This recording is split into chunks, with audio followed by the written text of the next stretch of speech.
Hello, everyone. Well, hey, it's another episode of Beyond Clean with Ace. It's where the cleaning industry talks. And, we don't always talk about cleaning. You might have guessed that because of the title, Beyond Clean. Well, you know, technology is a great thing when it works. And, sometimes it's not always the technology's issue that kind of delays us in getting to our podcast, or if you happen to be watching today, the video cast. Sometimes it's because life gets in the way and we have these challenges because, well, quite honestly, if you're like me, I'm juggling too many doggone things and I can't keep up with all of them. Sometimes it's, hey, I'm getting older. I forget. Sometimes it's other people forget and they get in the way. Anyway, why are you here today? Well, it's to listen to somebody else other than me rattle around in my brain. Um, Gosh, I got to tell you, this lady and I have been trying to get together for a while. And it goes to that thing I'm just talking about, all of the challenges that we have. Um, I'm not going to introduce her. I'm going to let her tell you a little bit about this because if things work right, there she is. If audio works right, Hello, hello. there. Oh, there. I love to hear that sound. That is always good to hear. So, Mickey Anderson. Mickey, I will tell you this. What I have learned, Mickey has more than one job. And y'all might think, well, you have more than one job too. Uh, it's not quite always the same jobs you might be thinking about. Mickey, who are you? Why are you here? And what are we going to talk about today? Well, hello, Dave. Thank you so much for having me. I'm so excited to be here. As you eloquently introduced, I'm Mickey Anderson. I'm a marketing strategist and an educator, but I also happen to be a military wife and a mom and a business owner, trying to juggle a lot of things. And sometimes, as I'm sure you can imagine, things happen and it can be tough to hop onto a video podcast with a wonderful person like you. Oh, gee. Now, she says that at the start of the podcast, folks, but she's not had an hour to spend with me yet. We'll see if she rephrases that here at the end. Um, yeah, now the reason we're saying this, folks, is because we've had kind of a challenge. And Mickey, it's been from the sick kid to, you know what? I got a military wife. I gotta ask. Yeah. Uh, okay, so what branch in the military? Canadian Army. Canadian Army. So, folks, does that tell you we're not in the same country today? Mhm. Aha. There you go. Isn't technology great where we can do this around the world? Right. Amazing. Amazing. Okay.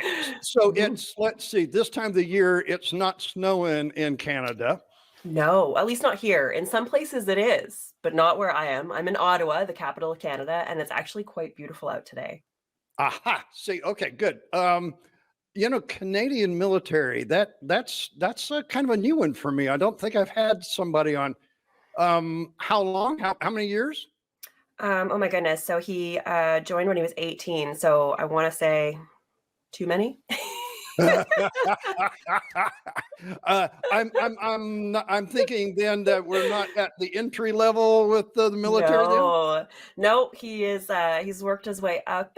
He works in special forces, and so he has gone, I want to say on average between 200 and 300 days of the year.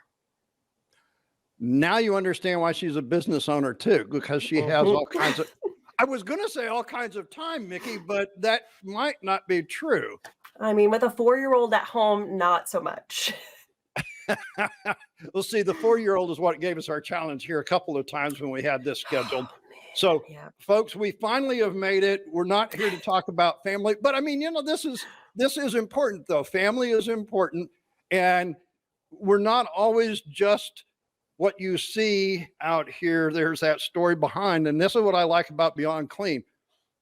People think of people in the cleaning industry as all we do is clean toilets and wash windows. Just what we're talking about here, Mickey, we have lives. It's true. And regardless of who you are, what you do, what industry you're in, what business you have, or what you're selling, you have a personal brand, and every part of your life impacts that. So, your family life, your morals and values, the way you lead your life, the relationships you build, and the decisions you make every single day that impacts your business, whether you like it or not. and your brand. And that's so Yes. interesting that you mentioned that, because, we have to market ourselves and our brand. So as a business owner, where do you, I mean, you got to juggle each part of that. There's a balance of these two. Yeah, and you know what? It's going to be different for every business owner. There are kind of two pieces you can think of. There's your professional brand, that's your business. So, your business morals, who you do business with, your target market, the colors of your logo, that sort of thing. But then there's your personal brand, because people don't buy from businesses, they buy from people. And who you are as a person, who you are as you step into your business is going to influence the relationships you build with your business. And so they come together really beautifully, and both need to be done with a lot of intention. And so as you talk about this, I know that you probably have a whole list of good things, but I'm just thinking, what hits my brain here is that the controversy on LinkedIn Mm. about this is for business, this isn't a Facebook. I'm sure you have an opinion or a viewpoint. I have kind of an unpopular opinion. We're all human, and we all deserve safe spaces to share what's important to us and relevant to us. And I personally believe that no one from the outside gets to dictate what's important to my business and what's not. Mm. And so when you see those people commenting on LinkedIn about this shouldn't be on LinkedIn, it should be on Facebook, immediately I think I will never work with that person. And that's actually a great thing, because it Ooh. helps me identify who I do and don't align with, who I Ah. do and don't want to work with, and the way that I want my business to come into the world. And so it's actually really easy as an employer. If you're looking to hire, it's really easy to see the types of things that people are posting and whether that aligns with your business. And you get to make the decision ultimately. So this is marketing, how we put ourselves out there. Yeah, you're not going to please everyone. It's impossible. So you might as well Doggone, do what's right no, for you. now you just blew that out of the water. You mean, okay. Yeah, I think after 50 years, I've kind of learned I really don't try to please everyone. But I think there is a point to this, though, Mickey. As you say this, we do, as a business owner, we try to please most of the people as much as we can. Mhm. But you are right. We have to balance that. Um, so we have Facebook business now. Okay. So, folks, you also know that I'm on Twitter, Instagram, TikTok. Um, I'm trying to learn. Yeah, absolutely. I'm trying to learn how to, yeah, I will say, how to navigate all of the different marketing strategies to make my brand what it is. Yeah. Am I in the minority? No, not at all. Most business owners, the top problems in the world of small business or even medium business are cash flow and overwhelm. I And so get the overwhelm part. we can focus on overwhelm for sure, because I think a lot of business owners assume that each of these platforms is a different strategy. But Mm, the truth is, they don't have to be. When you think of your overall marketing goals and the overall goals that you have in those social media platforms, they might be different. They might all be the same. And so, if we think, for an example, my business. So, my social media presence on all of the platforms, I'm not selling on those platforms directly. It's not my goal is not to generate revenue right on those platforms. My goal is to drive traffic to my website.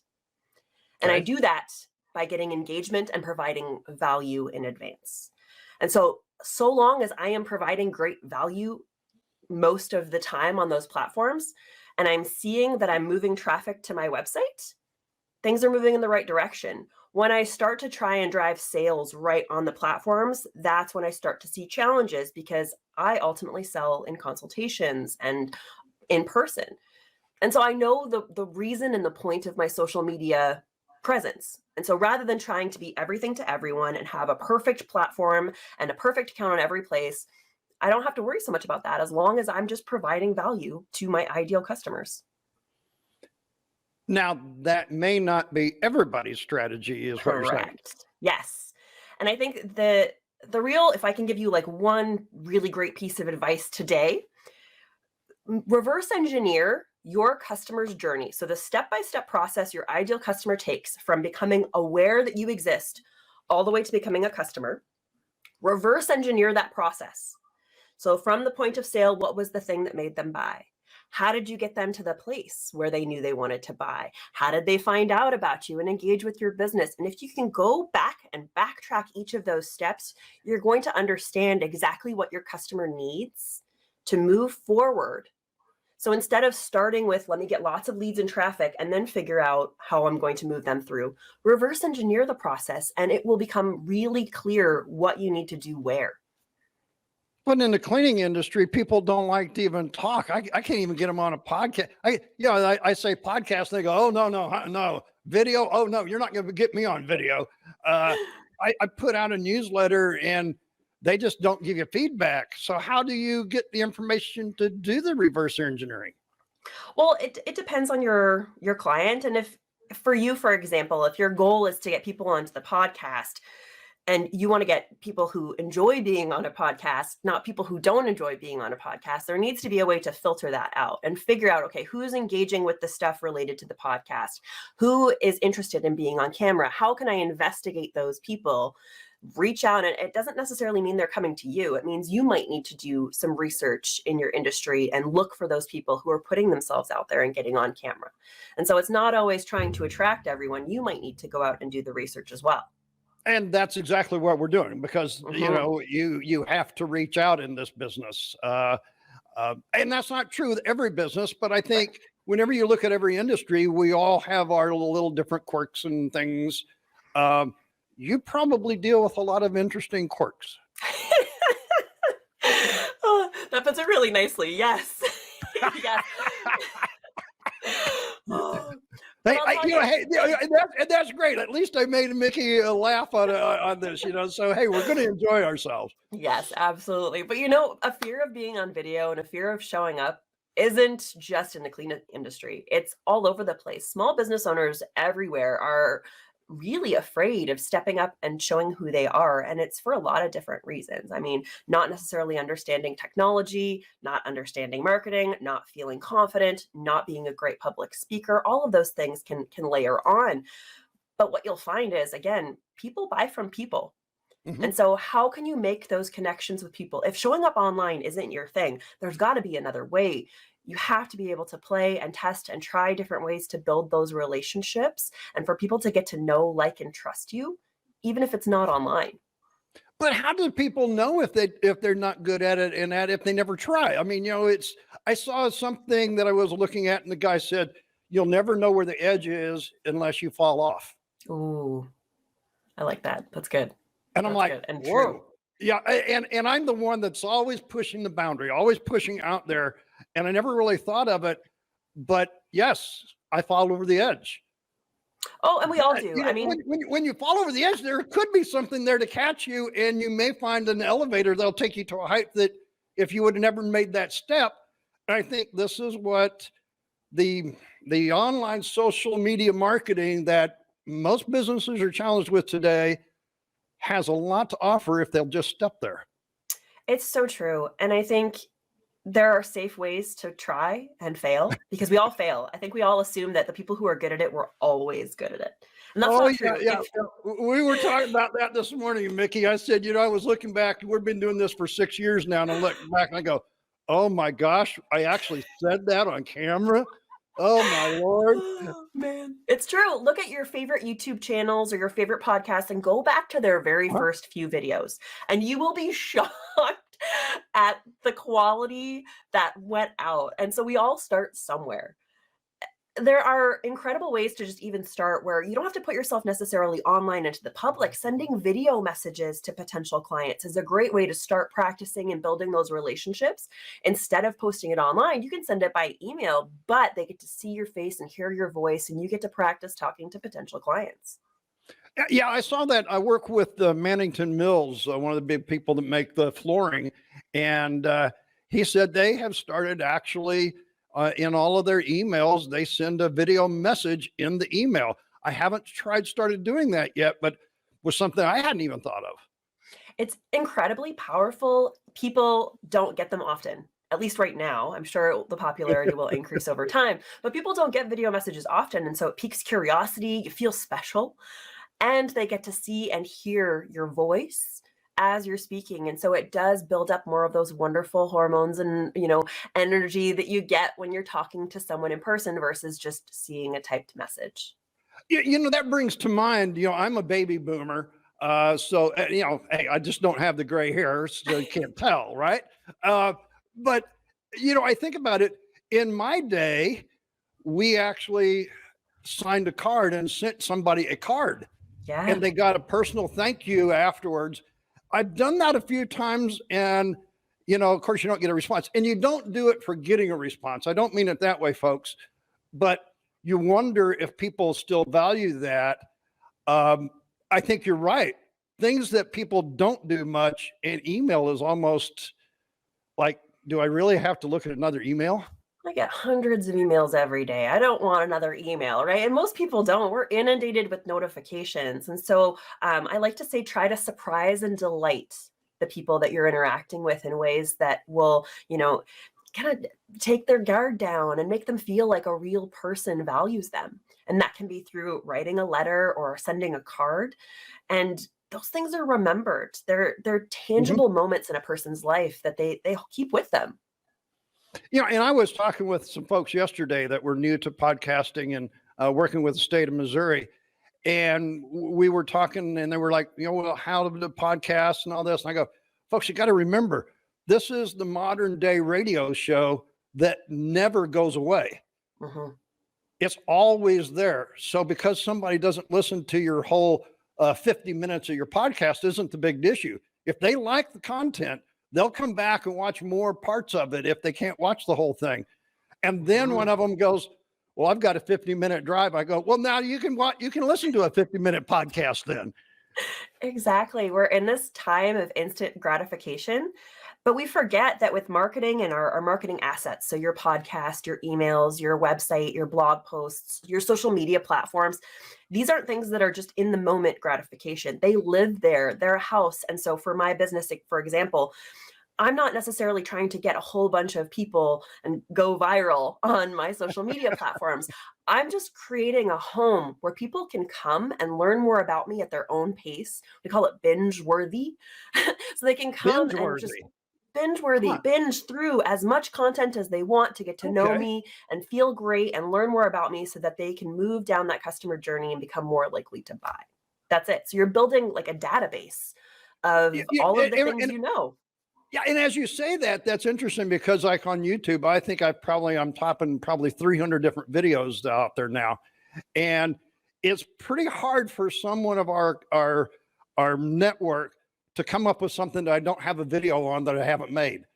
So they're starting to now learn before they ask me a question, they just go to the YouTube channel, search out my how-to videos, and they're likely to find something that, and I think I never thought of it as binge worthy, but hey, Mhm. I have to start using that.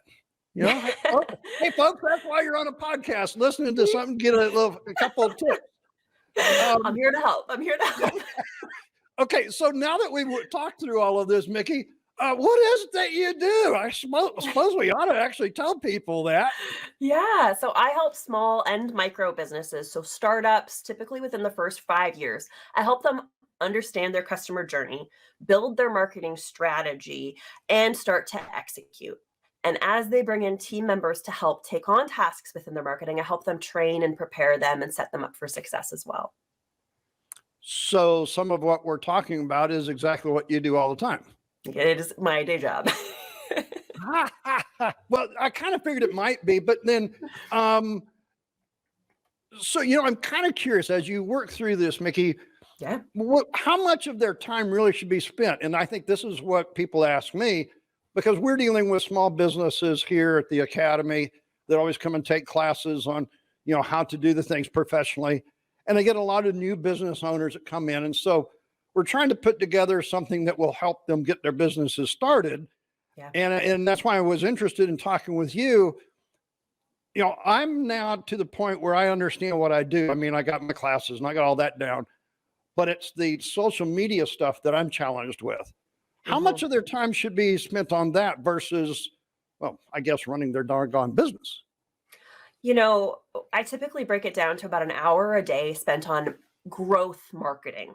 on their marketing in general. So whether it's social media, writing content, being on podcasts, whatever it is they're doing for their marketing in their role, the things that are most important to that person in particular, not just being busy for the sake of busy, but the things that are really going to move the needle for their business. About an hour a day should be plenty for most business owners if you're doing the right things. It's very easy to get sucked down the rabbit hole of social media and try to do everything manually and do everything yourself. But there are a lot of time-saving things you can do and people you can leverage to contract and take over a role that will save you time and get you better results in the long run as well.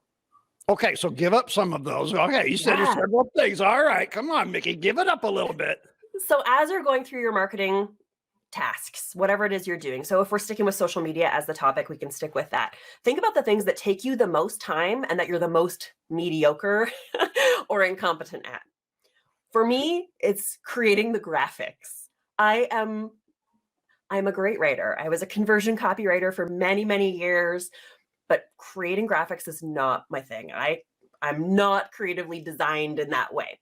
And so I subscribe to it's a subscription service where every 2 weeks they send me a package of graphic templates so that I can easily and quickly customize that fit my brand. And that way I don't have to do any of that work. It takes me 5 minutes when it used to take me an hour. So that's a really simple one. You can buy templates or you can hire a graphic designer to deliver you a certain number of graphics each month. That's a really easy one and it's actually quite inexpensive. All right. I'm going to pose a side question to that then. Yeah. My experience, at least in what we do and everything, that if I can actually show actual photos of either myself or a team member, somebody actually, instead of what I would call stock graphics, has much more impact because it goes back to what you said. It's more personal rather than, and I think as more business people are getting used to this, they're getting more attuned to, they can actually notice the difference between one and the other. For sure. And when you hire a professional, they're going to take into account what your brand is like and what's important to your customers. And so, for example, with my brand, my images are all over them. I had headshots done many times. And so I have those and I can easily and quickly put my picture into those templates with no problem whatsoever. They're also designed in a way that makes sense for my customers, which is to stop the scroll. It's to catch their attention and to read the caption. And so you'll know what's best for your business, but hiring a graphic designer to really tweak and create those images, or at least create the templates so you can pop in those quick images of your employees or of the job being done, that's going to save you a lot of time coming from scratch, and it's going to stop the scroll. You want to grab people's attention as much as possible, and sometimes just plain images don't quite do that as well. So, there was a period of time where we had the, what was it? I want to call the people that did the drawing, the character drawings. Yeah. Where that was a thing because you had to watch to see what they were actually going to finish. Yeah. But I think today, you mentioned instant gratification. What has just beyond me, Mickey, is I got to tell you, I cannot believe how many people watch a 10-second clip and get value from it. I'm like, is that my age showing? Well, I think we're all just getting busier. There are so many new pieces to the world that didn't exist before, right? Technology is just one example, but we've got so many things going on in our everyday life that and there's so much information available on the internet today. And what used to take 3,000 words in a blog post has been whittled down to the core message of what really is most important, which is 10 seconds of value. And people trust that. If you can get rid of the fluff and really get to the core of the message faster, more clearly, and more effectively, you're going to be trusted more. Yeah. It's just, I heard, I know I'm stuttering here, right? But it's so confusing sometimes and beyond comprehension in a way. But I heard a gentleman years ago said, have you ever seen heard about the 3-second goldfish? And I'm like, what? And he explained to me that you can put your finger up to the goldfish bowl and in 3 seconds, if you don't move it, the goldfish goes away. It's what you're explaining here. Yep. Yeah, our attention spans are super short. And it doesn't mean there's not a place and a time for long form. Blog posts, YouTube videos, podcasts are still super and hyper relevant. But again, they have a very specific place in the customer journey. That's that binge worthy content where people are really getting to know, like, and trust you. But when we're trying to catch people who don't know who you are as attention, we need to do it quickly and effectively so that they can move on into that binge worthy content. So if I get this right, we have to have the 10-second to get them to recognize to filter us out. Then I have to have the binge-worthy content to get them to do that before they ever get to my website to actually spend time to read what I actually say. And every customer journey is different for every Did I industry and every explain that business. wrong? No, that was great. But you can think of it like a website as well. So, for example, if you show up on a website and there's no headline at the top and no context, you're probably not going to scroll around a ton. You're going to be like, what is this? And leave. And so, having a really captivating headline at the top of a website is what gets people to continue scrolling. And so that's really the goal of those 10-second clips, is to get people's attention so that we can keep them, educate them, and move them forward. But some people know what they're looking for. Some people have been in the game and they're like, no, I know exactly what I need. And I'm just going to do a quick Google search, look for the most expensive cleaner and hire them because they're probably the best. And so it's not everyone, but when you set your content up in that format, you're going to serve most people in the way that most people will flow through it. Yeah, and so one of the things I've learned, Mickey, is I've got to use hashtags because that's how people search things. I hate them. You talk about things that you're not good at. I am not good at thinking about what kind of a hashtag people are going to search for. I don't think in that realm. It's extremely hard for me to figure out which hashtag. I've had to learn how to do that. Yeah. But you are right in the fact that once I've learned that, viewership has went up. Yeah. And I have a great tip for hashtags too. There's a lot of platforms that will help you curate collections of the highest ranking and best hashtags for your industry. So I use an app called Flick, Flick. And so they help you research hashtags and choose the most relevant and the ones that are getting the most views. And you can curate collections so you don't have to come up with it from scratch all the time. It does the work for you. So that's something that I've done to help me reduce time spent on hashtags, because I also am not a huge fan. Okay, so we learned two things. Mickey doesn't do graphics well. She doesn't do high. No. You know what? I'm not feeling quite so bad now. I know my zone of genius. I know where I work really well. And I also know that there are people who are better at most things than I am.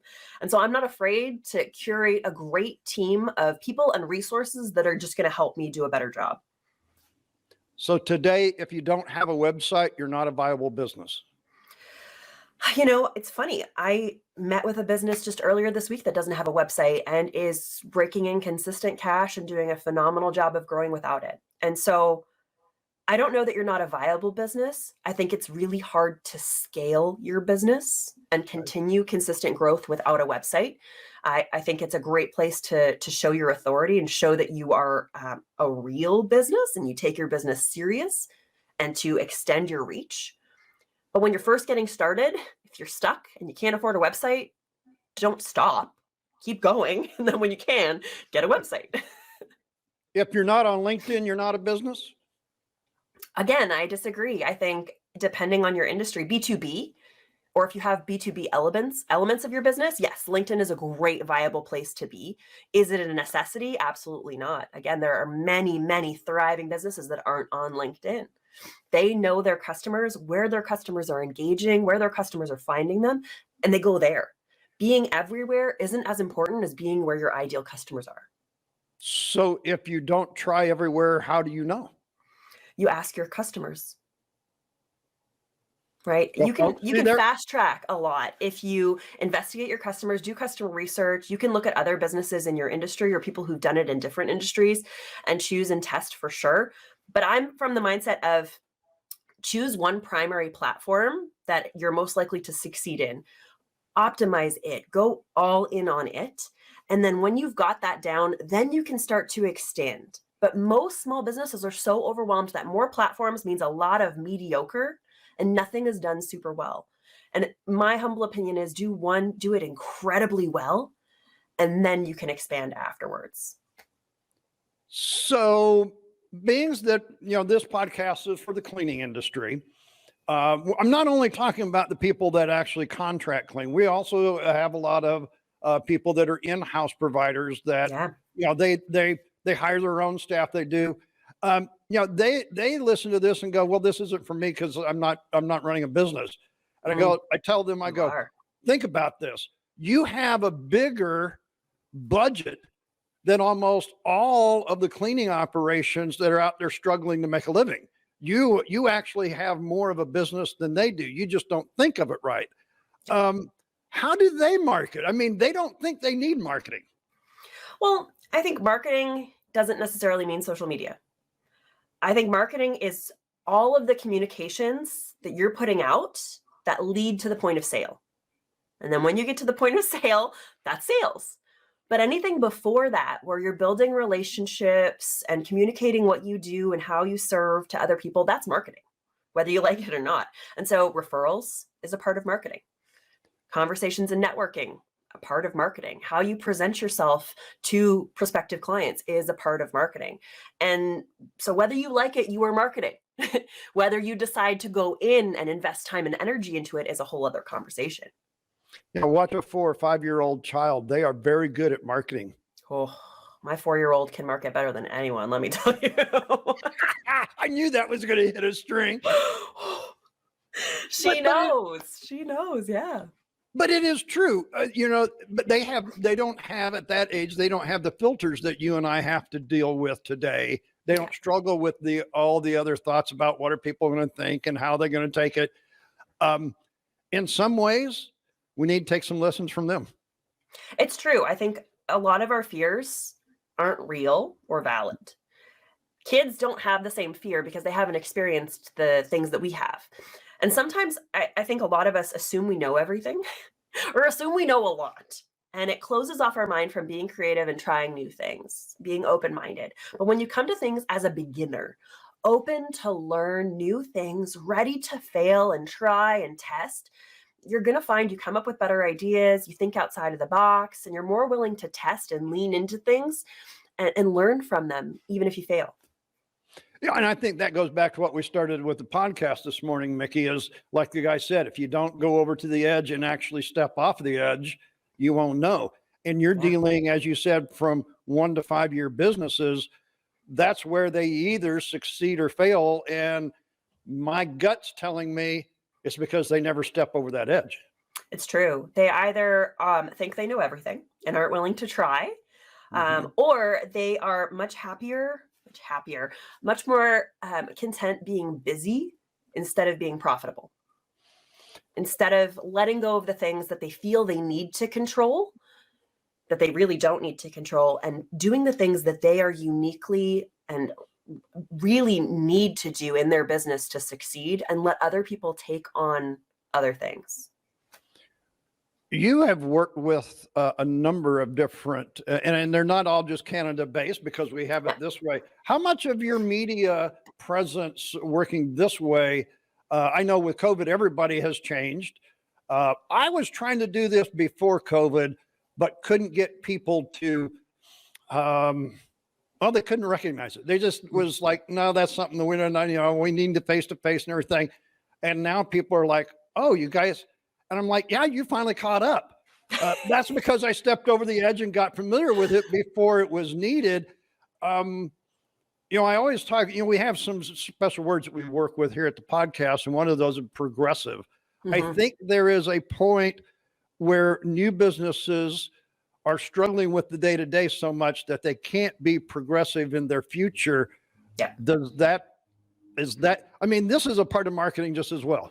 Yes, absolutely. And marketing is evolving every second, right? With machine learning and paid advertising and all the different platforms and streaming platforms. And there's just so many components, and nobody can be amazing at all of them. It's just impossible. No. And so you really need to understand your customer. You really need to be willing to try new things and fail. And you need to be willing to outsource the knowledge and expertise of other people, whether that's hiring contractors for projects, whether that's getting other people on an ongoing basis, applications, whatever. But you need to know that it's okay to not know it all and not do it all well. You have to be able to give up some of that control so that you can be progressive. If you are not growing at the rate of the economy, your business will fail. Like, that's it. Yeah, if you're not growing, you're actually sliding backwards, they always say, Yes. right? Yes, absolutely. How much has it changed for you over the years then? I guess I'm curious. I mean, you didn't Quite a start lot. right here. Yeah, quite a lot actually. But at the same time, some things have stayed really the same. My business has grown primarily through networking, public speaking, and educating. And that's still true to this day. It's through meeting great people, both locally and through referrals. It's through connecting and being connected by other incredible people and by showing up to public speak in different places and educate. And that has been consistent along the way. The different avenues that I have put out content has changed, but the actual message has remained the same. And I like to think of it like almost like a company like Snickers, for example. Back in the 60s, they put out advertisements about, get a Snickers when you're hungry or take care of your hangry, right? That message is still relevant today, and they still have consistently been putting out the same message. So for business owners, although the platforms and the mediums change in terms of where you're positioning your content and your message itself needs to be clear and dialed in and consistent across the board. I really understand that because my message has always been about health. Mm. Um, I was actually doing that before I recognized it. And somebody actually brought it to my attention. And I said, aha. And it's basically what you just said. A customer brought it to my attention. You know, you're really focusing on health. So I made it a primary thing in the shield for what's over here. Okay. It says knowledge protecting health. And that's what I do. It's all about why are we doing what we're doing, knowing what we're doing to get a result, a reason, and it's about protecting health. Yes, the logos changed, the things around it, but that has always been the center of the focus. So what are you best at and what are you worst at? My biggest strength, I want to say, is being able to project possibilities for the future. So looking at the potential, where you are, where you want to be, and what are the possibilities that we can lean into. So strategy is a huge component of my strength. And then second is probably communications. I was a conversion copywriter, so I write good words here and there. Oh, gee. And that has helped me become a better speaker because I take what I've written and then I put my twist on it and I speak and I try to be as confident as I can. And so those two things help me both educate, but also inspire. And it speaks to what you just kind of said. When you tie your business to a bigger mission, something that's bigger than just you, just the results you want to get, but like for you, it's health. For me, it's helping businesses build a legacy instead of just a flash. And when you can do that, people really feel connected to you. Mm-hmm. So my biggest weakness is execution, or I want to say finishing projects. I'm not the closer of projects. I have people who help me close. I have people who help seal the deal and finalize all of the things. I am the visionary. I educate. I do the big picture things. But then when it comes to the small nuances of getting stuff done, I need friends to help me with that. You know what? I understand that. I spent 35 years selling janitorial supplies, and I always loved the challenge, the unsurety, the edge, if you will, of finding the prospect, getting them on there, getting them in. But once they were in and everything was running smooth, let somebody else deal with that. I need to be on to the next one. But and I think the reason I asked that is because I think this is part of being an owner, being a part of in marketing is understanding both sides of that coin. Correct? Yes, absolutely. You have to know yourself. Nobody knows you better than you, and nobody knows your customers better than your customers. And so if you can be obsessed with two things in your business, it's understanding your strengths, leaning into them, leveraging out your weaknesses, and then become obsessed with speaking to, communicating, and learning from your customers because they know themselves best. You've mentioned public speaking several times. Yes. You know what? I love doing it. Hmm. I've missed it so much the last 2 years. Uh, here in a couple of weeks, I'm going to be speaking all day, and then I go to Missouri and do some. I am just, I'm all jitters because I'm like, I can't wait to get out there and do that. I have this feeling you're somewhat the same way. Yes. Yes. I was really fortunate. My dad, he was the CEO of a few manufacturing enterprises, and he is an exceptional communicator and public speaker. And I was fortunate enough to be around him and Ah, watch him and really feel what it's like to be in the room with someone who has presence and who speaks clearly a message that matters to the audience. And I'm so grateful that I got to experience it because it's helped me learn a lot about myself and my strengths when it comes to public speaking. And the biggest thing with public speaking is know the point and lead with the point. We say don't bury the lead in copywriting, and it's the same thing. You want to give people the big point right at the beginning and then keep them. But if you wait until the end to tell them the whole point, you're going to lose their attention.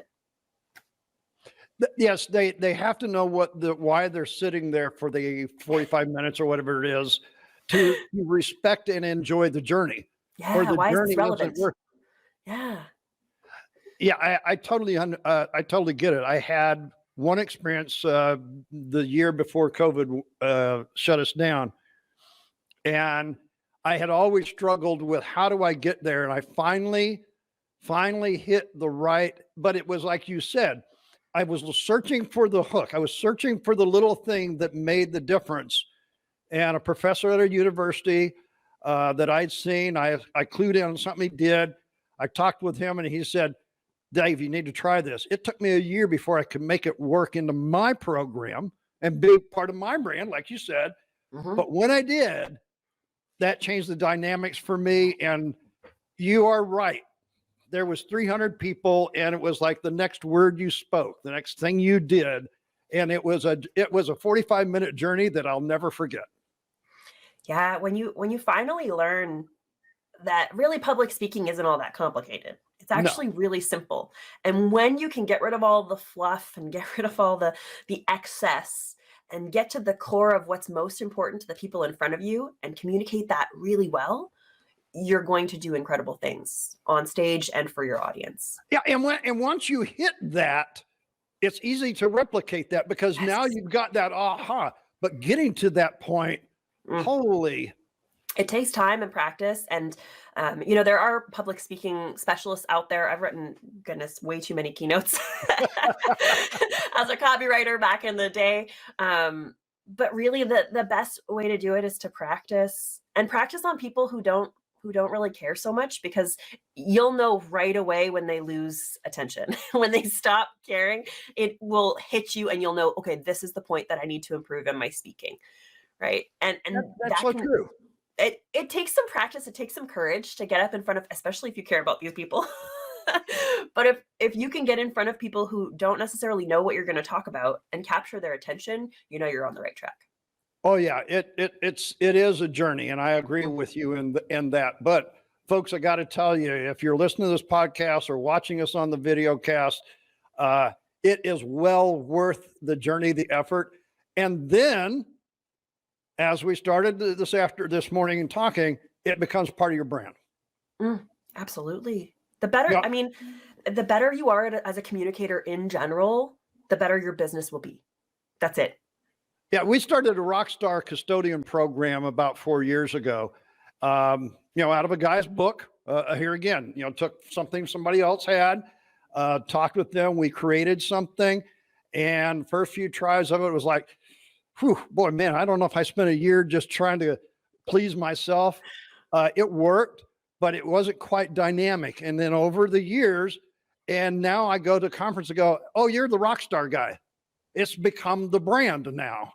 Uh, Yeah. and so, we've now taken all of our courses and we've, taken that and rebranded to the Rockstar program. Everything's now Rockstar, but it started, like you said, and it was public speaking that did it because nobody knew about it. Nobody knew what was coming up. and then it hit the cord. And it speaks to that consistency we've been talking about as well, because you're not going to get it right on the first try. I mean, businesses take iterations upon iterations to finally get their messaging right. But without really dedicating and committing to that message over the long term, you're never going to get to that place where you nail it. So you have to just commit and keep trying, whether it's public speaking, whether it's media, whatever it is. But the thing with public speaking is people see you speaking in public and they immediately believe you're an authority and listen, right? The second you put yourself on stage and speak in front of a crowd, you will be deemed an authority and an expert. It's just the way that the brain works when we see someone single themselves out and get in front of a crowd. Yeah, that's because the rest of them always want to do it, think they could do it, but are too, well, I could have said something, but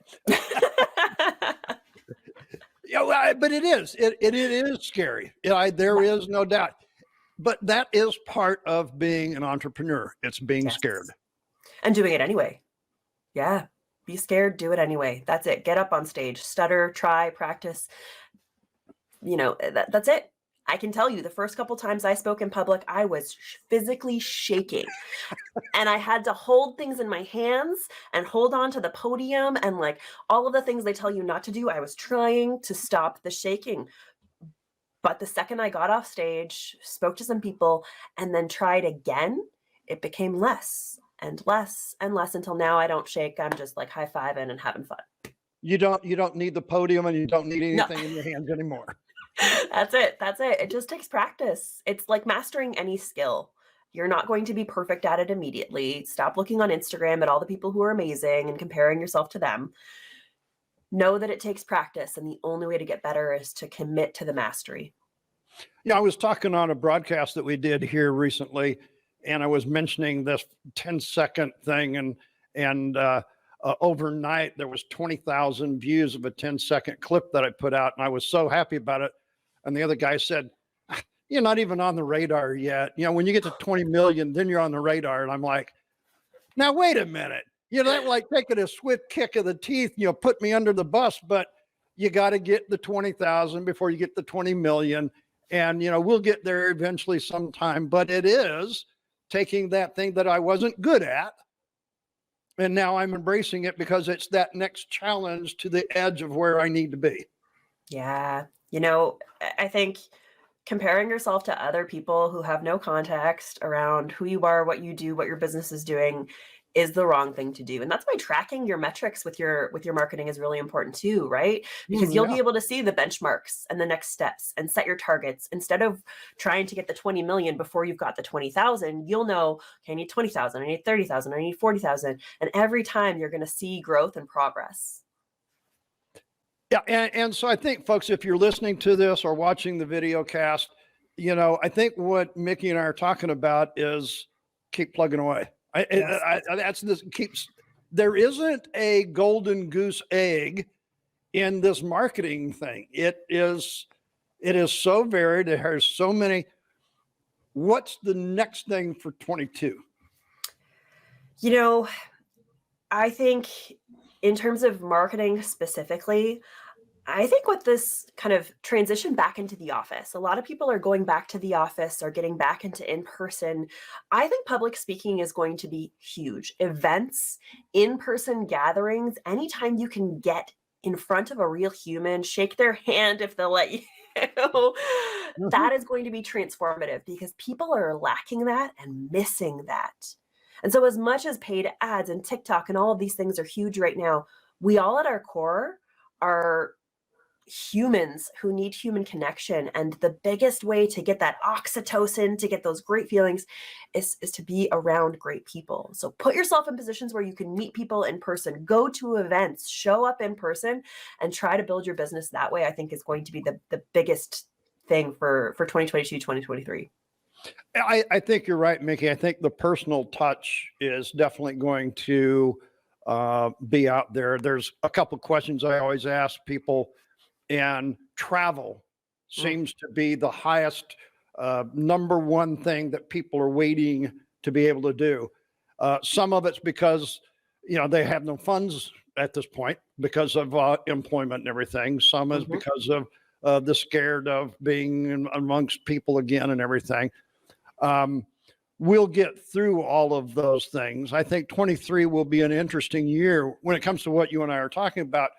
But I want to, before we end the show here today, I want to also talk about, because you mentioned a couple of things. And one of the things I tell people that are entrepreneurs is there's a difference between making money and making profit. Yes. You have a viewpoint? Oh my goodness, yes. So if you want to have a real business that lasts a lifetime, that becomes a legacy that you can pass on, profit is the number you need to focus on. Revenue will get you so far, but profit is what's going to establish your wealth and legacy over the long term.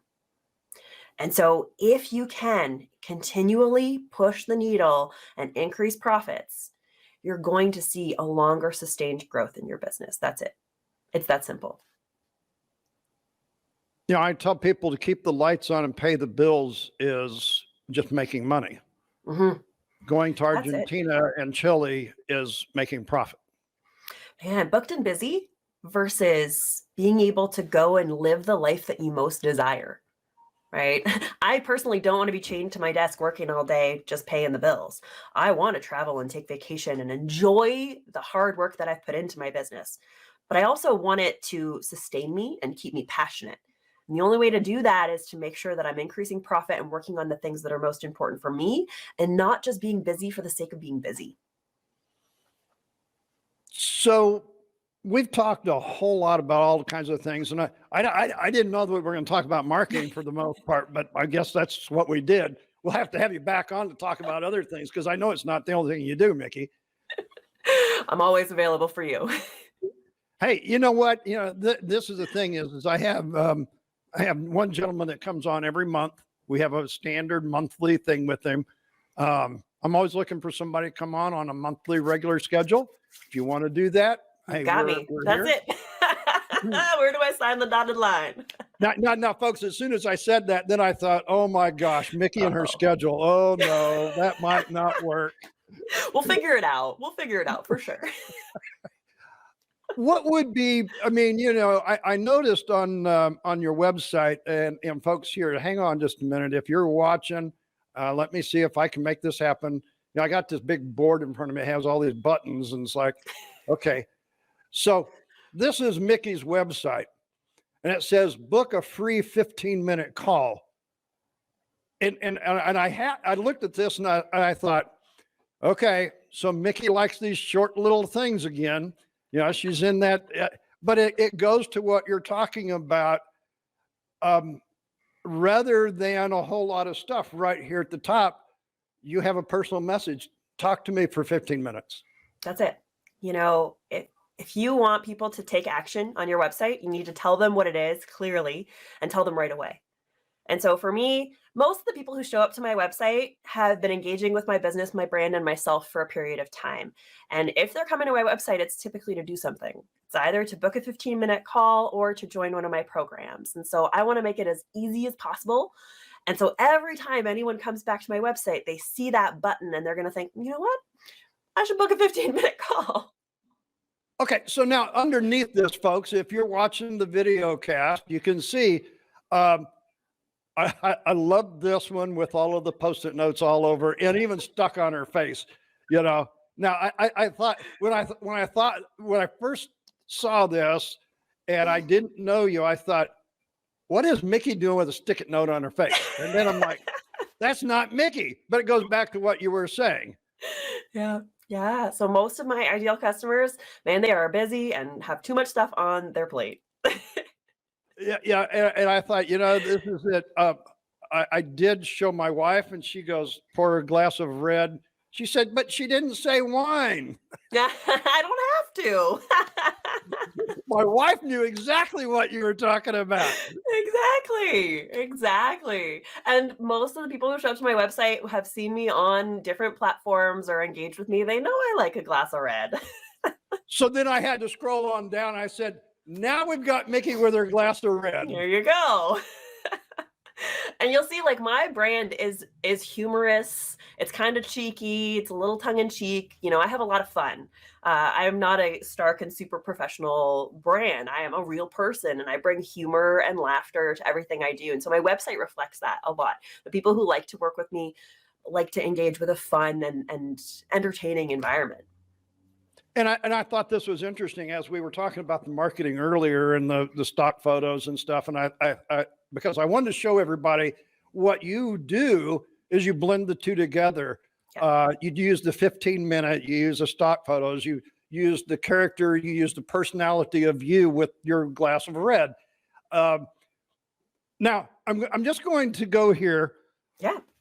And I don't know, you know, because here at the end of the podcast, if somebody's still listening or still watching, I might get by with this, although it might bite me too. But I did actually think you only showed women on the front page. Was that, I'm sure that had an absolute thought. You don't miss a trick.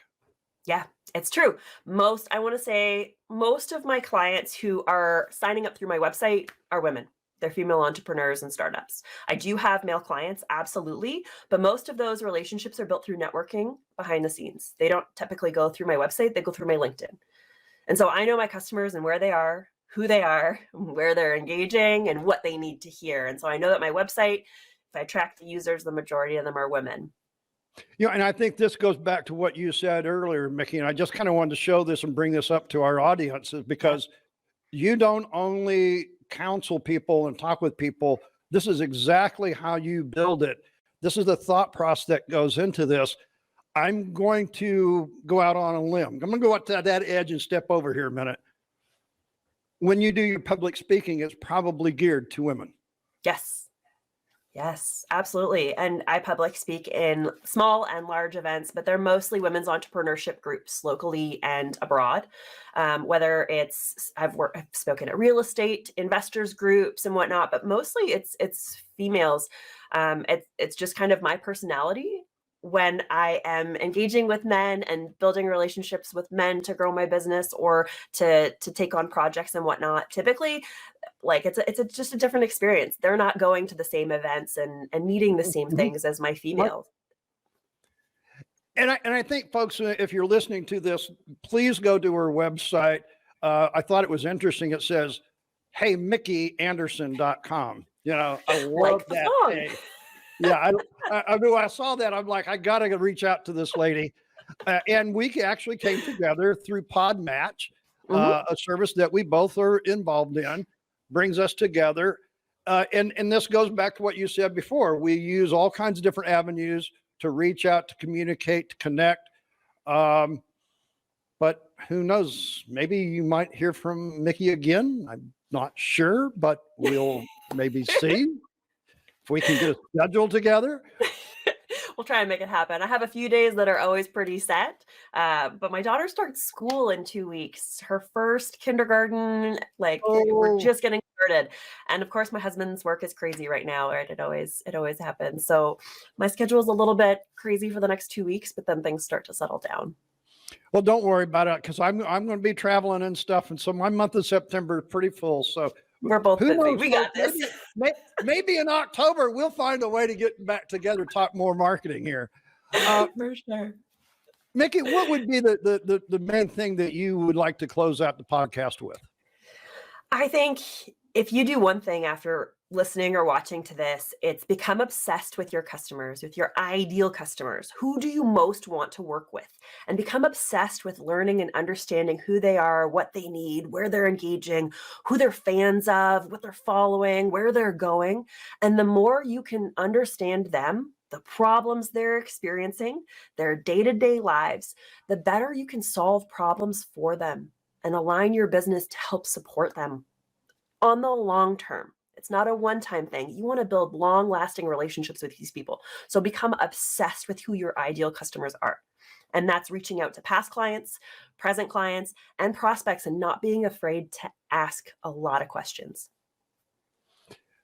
Oh, there are so many things that we could talk about. I'm like, okay, there's only so much time in a day. And I've chewed up a whole lot of your time because I got hold of you finally. Folks, if you enjoyed today's podcast, we would really love for you to share it with other people. The podcast is not just for us, it is for you. So go to beyondcleanwithace.com. You can find all of our information there. I'm trying to find my little banner that shows it, but I can't get it at the moment. So what the heck? Make sure that you go to the academyofcleaning.com. That's where you'll find all of our classes and our podcasts and everything. Please, if you're listening, we are looking to the last 60 days of nominations for the Rockstar Custodian Program. We've been getting them from all over the country. We're in our 4th year. I am going to be so happy to be able to recognize another rock star this year.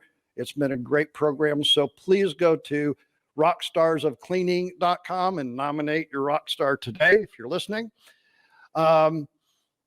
Gosh, all of those social media things we talked about today, Mickey, we're on them all. I wasn't there to begin with. It has been a 6-year run of learning all of this stuff because I wasn't on the social media, but it's been a fun trip so far. Yeah, I've got 2 questions. Yeah, I've got 2 questions I ask every guest the first time they come on. You ready? I'm ready. Where were you born? Toronto, Ontario. Aha. Mm-hmm. Canada always? I have not lived in Canada always. I've lived in Germany. I've lived in Illinois. I've lived in West Virginia, and then Canada as well. Aha. The military moved you around a little. Automotive, actually. And I was a competitive swimmer. So I went to university at Marshall University in West Virginia. Now, see, folks, if you don't ask questions like Mickey said, you don't learn anything about anybody, right? Okay. Number 2. What is on your personal bucket list for this year? Not this business. year, yeah, I'm going to Vegas for the rodeo. For a rodeo? For the National Finals Rodeo. It's held in Vegas. And I am so excited to go and watch the rodeo and walk around Vegas with a cowboy hat on and some cowboy boots and just have a really, really great time. When is that? It's in December. In December. Oh, well. Yeah, second weekend in December. Yeah. Yeah. Now, folks, we know why she's leaving Canada to go to Vegas in December, right? If I leave Canada, I'm going somewhere hot. And I love a good rodeo. Oh, well, now see, these are the things and this is the part about being personal, people are, well, that's who we are. I mean, this is what life is all about. Yeah, yeah. I have enjoyed our time, Mickey. It's been fun. I'm glad we got together finally. Folks, please like and share all of our links, all of the videos, all of those channels. It's there for you. Please share those with other people so they can enjoy them as well. The reason I asked these 2 questions, folks, is because now we know Mickey started her life in Canada. We know that she's traveled around a little bit, and now we know she enjoys a rodeo. There's one thing is we don't know where Mickey's going to end up. That's it. Life is a journey. Life is a journey. What we want you to do is make sure that you keep that journey healthy, positive, and proactive. Until we see you on there again, have a good one. Thanks, Mickey. Thank you so much.